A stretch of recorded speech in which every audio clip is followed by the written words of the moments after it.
নমস্কার students. Last ক্লাসে আমরা খাদ্য কি এবং তার বিভিন্ন প্রকারভেদ সম্পর্কে একটা ছোট আলোচনা করেছিলাম।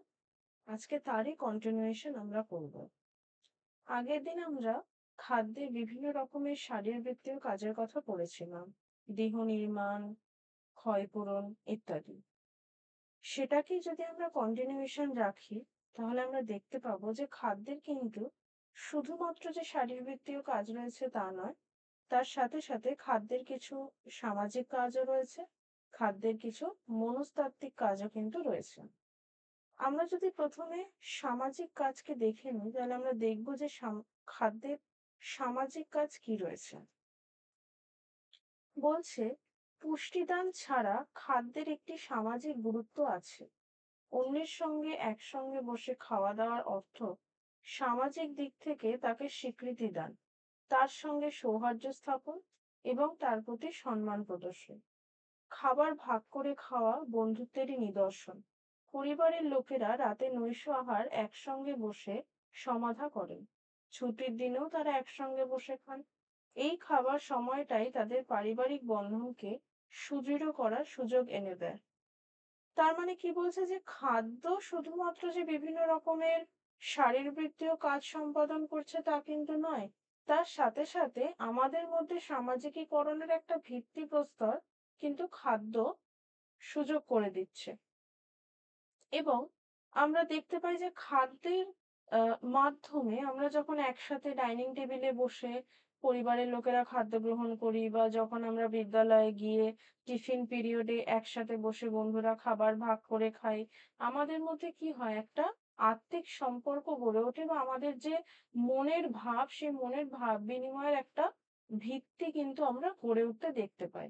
তাহলে শুধুমাত্র যে দেহ নির্মাণ, ক্ষয়পূরণ ইত্যাদি শারীরবৃত্তীয় কাজ খাদ্য করে থাকে না, তার সাথে সাথে কিন্তু কিছু সামাজিক কাজও খাদ্য করে থাকে। এবং সর্বশেষ আমরা যেটা দেখতে পাই, যে খাদ্য আমাদের যে বন্ধন, আমাদের যে রিলেশনশিপ, সেটাকে কিন্তু দৃঢ় করতে আরো সাহায্য করে। আমরা এখানে একটা ছবির মাধ্যমে দেখতে পাচ্ছি যে দক্ষিণ ভারতীয় একটি ফ্যামিলি একসাথে বসে তাদের খাদ্য গ্রহণ করছে। যখন আমরা একসাথে বসে কোনো খাদ্য গ্রহণ করি, এক তো আমরা অন্যকে দেখে সেই কোনো কোনো একটি খাদ্য হয়তো আমাদের খেতে ইচ্ছে করে না, কিন্তু অন্য কেউ খাচ্ছে দেখে সেটা খাওয়ার একটা আগ্রহ হয়। আমাদের যদি কোনো মনের ভাব প্রকাশের ইচ্ছে হয়, আমরা সেটা করতে পারি। এবং ফ্যামিলির মধ্যে যে একটা রিলেশনশিপ বিল্ডিং বা একটা বন্ড বা একটা অ্যাটাচমেন্ট, সেটাও কিন্তু গড়ে উঠতে থাকে। বলছে, খাদ্যের মাধ্যমে সামাজিক সুসম্পর্ক সৃষ্টি করা যায়। আমরা আমাদের বাড়িতে কোনো একজন আমাদের ফ্যামিলি মেম্বারকে যদি গেট টুগেদারে ইনভাইট করি, তাহলে তারা যখন আসবেন, একসাথে বসে ডাইনিং টেবিলে খাবার গ্রহণ করবেন, তখনও কিন্তু একটা সুসম্পর্ক গড়ে উঠবে। এছাড়া কি বিভিন্ন শ্রেণী সম্প্রদায়ের মানুষকে কাছে টানা যায়। আমরা জাতি, ধর্ম, বর্ণ নির্বিশেষে একমাত্র খাদ্য একটি ভিত্তিকে কেন্দ্র করে কিন্তু আমরা বিভিন্ন শ্রেণী এবং সম্প্রদায়ের মধ্যে ভাব বিনিময় করতে পারি। আমরা হিন্দুদের বিজয়ের সময় কি করি? আমরা বিভিন্ন রকমের মিষ্টান্ন তৈরি করি। আমরা দিওয়ালি উৎসবে কি করি? বিভিন্ন রকমের লাড্ডু তৈরি করি। খ্রিস্টানদের বড়দিনে আমরা কি করি? কেক খাই। 25শে ডিসেম্বর আমরা জানি। মুসলমানদের ঈদে আমরা সেমাইয়া খাই। আমরা বিভিন্ন রকমের মিষ্টির আইটেম খেয়ে থাকি, এবং এই উপলক্ষে যে নানা রকম মিষ্টি, কেক ইত্যাদি বিতরণের ব্যবস্থা আছে, সেটি আসলে খাদ্যের সামাজিক ভূমিকা। তাহলে আমরা দেখলাম যে নট অনলি শারীরবৃত্তীয় কাজ, খাদ্য কিন্তু বিভিন্ন রকমের সামাজিক কাজও করে থাকে। এবার তো আমরা দেখলাম যে খাদ্যের কি কি সামাজিক কাজ রয়েছে। এবার আমরা দেখব যে খাদ্যের কি কি সাইকোলজিক্যাল ফাংশন রয়েছে, বা খাদ্য মনস্তাত্ত্বিক দিক থেকে কিরকম ভাবে আমাদেরকে সাহায্য করছে। কোনো একটা আমাদের পছন্দের খাদ্য দেখে আমাদের মাথার মধ্যে সেই খাবারকে খাওয়ার যে আগ্রহ, সেটা যে হয় না, সেটা আমরা কিন্তু একদম অস্বীকার করতে পারি না। আজকে যদি আমার সামনে আমার খুব প্রিয় বা আমার খুব পছন্দের খাবারকে রেখে দেওয়া হয়, আমার কিন্তু সেটার প্রতি একটা লোভ তৈরি হবে, বা সেটা বাড়িতে গিয়ে আমি মাকে বলবো যে মা, আমাকে এই খাবারটা তৈরি করে দাও। কারণ কি, আমার সেই খাদ্যটা খেতে খুব ভালোবাসে। বা আমি পড়াশোনা করছি না, আমার বাড়ি থেকে বললো তুমি এটা পড়াশোনা ঠিকঠাক করে নাও, তাহলে তোমাকে কিন্তু এই চকলেটটা দেওয়া হবে বা এই টফিটা দেওয়া হবে। তার মানে কি, খাদ্য কোথাও না কোথায় আমাদের যে ব্রেন রেগুলেশনকেও কিন্তু কনস্ট্যান্টলি মনিটর করে যাচ্ছে বা আমাদের মস্তিষ্কের কোনো এক আহ, কাজকে কিন্তু নিয়ন্ত্রণ করে যাচ্ছে। তাহলে কি বলছে? বলছে মানুষ মাত্রই অপরের ভালোবাসা এবং মনোযোগ আকর্ষণ করতে চায়। বাড়ির লোকেদের জন্য ভালো খাদ্য তৈরি করে বন্ধু বান্ধব ও আত্মীয় স্বজনকে তৃপ্তি করে খাইয়ে মানুষ তার আবেগকে তৃপ্ত করে। আমরা অনেকে আছি যে আমরা রান্না করতে ভালোবাসি, নতুন নতুন রান্না শিখতে ভালোবাসি, কিন্তু শুধু শিখলেই হবে? তার সাথে সাথে যদি আমরা সেটাকে তৈরি করে কাউকে না টেস্ট করাই বা না খাওয়াই, তাহলে কি আমরা স্যাটিসফাইড হব না? এই যে ফিল অফ স্যাটিসফ্যাকশন, এটা কিন্তু খুব ইম্পর্টেন্ট। সেটা কে করে? সেটা খাদ্যের সাইকোলজিক্যাল ফাংশন করে। খাদ্যের মাধ্যমেই মা ও সন্তানের সম্পর্ক নিবিড় হয়। এই সম্পর্ক কিভাবে নিবিড় হয়? এই সম্পর্ক মাতৃদুগ্ধের মাধ্যমে নিবিড় হয়। বাচ্চাকে অনেক সময় শাস্তি দেবার জন্য মা সাময়িকভাবে খাবার বন্ধ করে দেন। আমাদের কখনো কখনো বলা হয় যে তুমি ঠিকঠাক পড়াশোনা করছো না, আজকে তোমাকে এই তোমার ফেভারিট ফুডটা দেবো না। তখন কি হয়? সে কিন্তু সে কাজটা করে তার মাকে গিয়ে বলবে যে মা আমি এই কাজটা ঠিকঠাক করে করেছি, আমাকে এবার দাও আমার ফেভারিট আইটেমটা। তাহলে কি কোথাও না কোথাও খাদ্য একটা সাইকোলজিক্যাল ফেনোমেনার সাথে সম্পর্কিত বা সাইকোলজিক্যাল অ্যাক্টিভিটির সাথে সম্পর্কিত। জন্মদিনে কিংবা কোনো কাজে যেমন পড়াশোনা অথবা খেলাধুলায় সাফল্য লাভের জন্য মা যখন তার হাতে পছন্দ হয়ে খাবারটি তুলে দেন, তখন দুজনেরই কিন্তু পরম সন্তোষ লাভ হয় এবং আত্মতৃপ্তি হয়। এই হচ্ছে খাদ্যের সাইকোলজিক্যাল ফাংশন। এতক্ষণ তো আমরা শারীরবৃত্তীয়, সামাজিক এবং মনস্তাত্ত্বিক বিভিন্ন রকমের ফাংশন দেখলাম। তার সাথে সাথে আমরা এবার দেখব যে নিউট্রিয়েন্টস, তার definition, macro and micro nutrients. যদি আমরা দেখি যে খাদ্যের উপাদান, যেটাকে কি বলা হয়? যেটাকে নিউট্রিয়েন্টস বলা হয়। এই যে নিউট্রিয়েন্টস, এই নিউট্রিয়েন্টস আমরা খানিকটা আগের ক্লাসে জেনেছি। যারা আগের ক্লাস দেখোনি, আগের ক্লাস দেখে নেবে প্লেলিস্ট থেকে। আগের ক্লাসে আমরা কি দেখেছি? যে খাদ্যে দু রকমের উপাদান হয়। তার মধ্যে সবথেকে ইম্পোর্টেন্ট যে উপাদান তার মধ্যে রয়েছে প্রোটিন, তার মধ্যে রয়েছে ভিটামিন, কার্বোহাইড্রেট, ফ্যাট এবং মিনারেলস। তার সাথে সাথে কিন্তু আমরা জলকেও একটা খুব গুরুত্বপূর্ণ খাদ্যের উপাদান হিসাবে দেখেছিলাম, এবং আমরা দেখেছিলাম যে জলের বিভিন্ন রকমের উৎস রয়েছে শুধুমাত্র খাদ্যের বিভিন্ন সোর্স থেকে। এবার যদি আমরা দেখি যে খাদ্যের প্রধান উপাদান বা ম্যাক্রোনিউট্রিয়েন্টস কারা। ম্যাক্রো শব্দের অর্থ হচ্ছে প্রধান, তাহলে প্রধান উপাদান কোনগুলো হবে? প্রধান উপাদানের মধ্যে হবে কার্বোহাইড্রেট, প্রোটিন এবং ফ্যাট। এই উপাদানগুলি খাদ্যের মধ্যে বেশি পরিমাণে থাকে, দেহের গঠন এবং বৃদ্ধিতে সক্রিয় ভূমিকা কিন্তু গ্রহণ করে থাকে। জীবদেহে প্রয়োজনীয় শক্তি সরবরাহ করে এবং দেহের ওজন বাড়ায়। দেহের ওজন কে বাড়ায়? দেহের ওজন কিন্তু ফ্যাট এবং কার্বোহাইড্রেট অনেকটা দেহের ওজন বাড়ায়, কারণ আমরা যদি দেখি এদের ক্যালোরি কাউন্ট কিন্তু অনেকটা বেশি। আমরা পরবর্তী ক্লাসে অবশ্যই ক্যালোরি কাউন্ট সম্পর্কে পড়বো। আর কি করছে? প্রয়োজনীয় শক্তি সরবরাহ করছে। এই কাজটাও কে করে থাকে? এই কাজটাও কিন্তু কার্বোহাইড্রেট করে থাকে। তাই এই কারণে কি বলছে? এদেরকে ম্যাক্রোনিউট্রিয়েন্ট বলছে। যেহেতু এরা সব থেকে গুরুত্বপূর্ণ কাজগুলি করে থাকে, তাই একে বলা হয় ম্যাক্রোনিউট্রিয়েন্টস।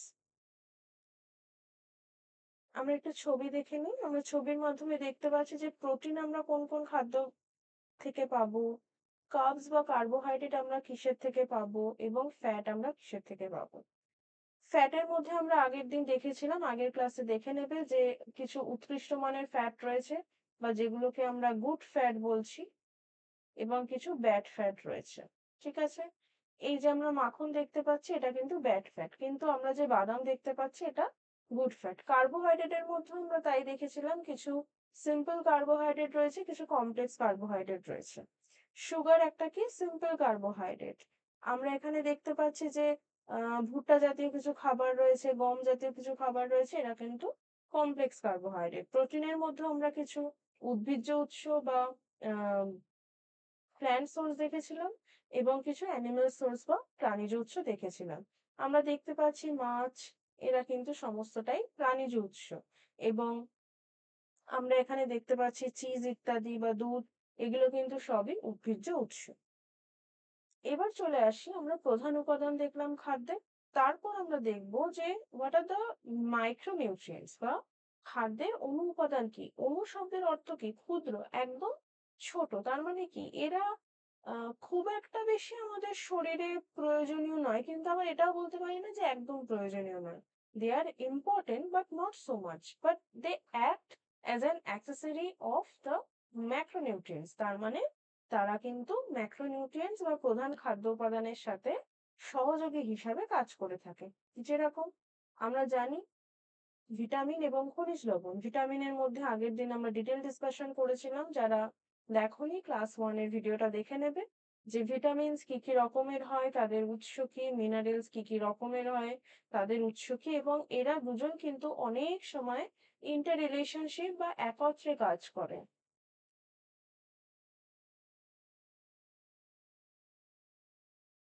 ইন্টার রিলেশনশিপ বা একত্রে কাজ করে থাকে।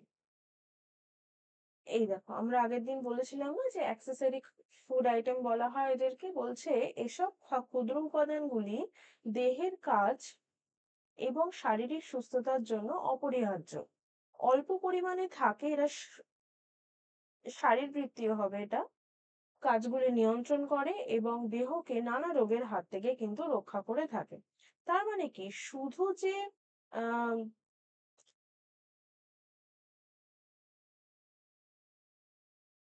শুধু যে এরা আমাদের ম্যাক্রোনিউট্রিয়েন্টস কে হেল্প করছে তা কিন্তু না। এরা বিভিন্ন রকমের রোগের হাত থেকে আমাদেরকে রক্ষা করছে। যেমন আমরা জানি যে এই যে গাজর এর মধ্যে প্রচুর পরিমাণে ভিটামিন এ রয়েছে। যে কিসের জন্য উপকারী? আমাদের চোখের জন্য উপকারী। আর কি দেখতে পাচ্ছি আমরা এখানে? আমরা এখানে দেখতে পাচ্ছি পালং শাক রয়েছে। যার মধ্যে কি রয়েছে? আয়রন মিনারেল রয়েছে যে কি করছে আমাদেরকে অ্যানিমিয়ার হাত থেকে রক্ষা করে। এরকম আরো ভিটামিন এবং মিনারেলের আলোচনা আমরা আগের দিন করেছিলাম এবং পরবর্তী সময় যখন আমরা ইন্ডিভিজুয়াল ভিটামিন এবং মিনারেল করব তখনও করব। এবং কি বলছে যে এদেরকে আনুষঙ্গিক উপাদান বা অ্যাক্সেসরি ফ্যাক্টরও কিন্তু বলা হয়।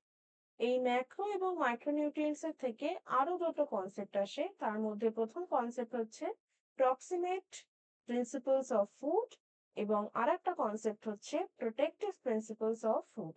প্রক্সিমেট প্রিন্সিপলস অফ ফুড বলতে কি বোঝায়? বলছে খাদ্যের প্রধান অংশ বলে কার্বোহাইড্রেট, প্রোটিন এবং ফ্যাটকে। তাদেরকে কি বলা হচ্ছে? Proximate principles of food. জল যদিও শক্তি উৎপাদন করে না, তথাপি দেহের 2/3 হলো জল। এই প্রকার গুরুত্বের জন্য জলকেও কিন্তু প্রধান উপাদান বলা হয়। প্রশ্ন আসতেই পারে যে কেন জলকে প্রধান উপাদান বলা হয়? তখন কিন্তু আমরা বলবো যে জল কোনো রকম শক্তি উৎপাদন করে না, কিন্তু আমাদের শরীরের প্রায় 2/3 হলো জল। তাই এই প্রকার গুরুত্বের জন্য জলকে কিন্তু প্রধান উপাদান বলা হয়ে থাকে।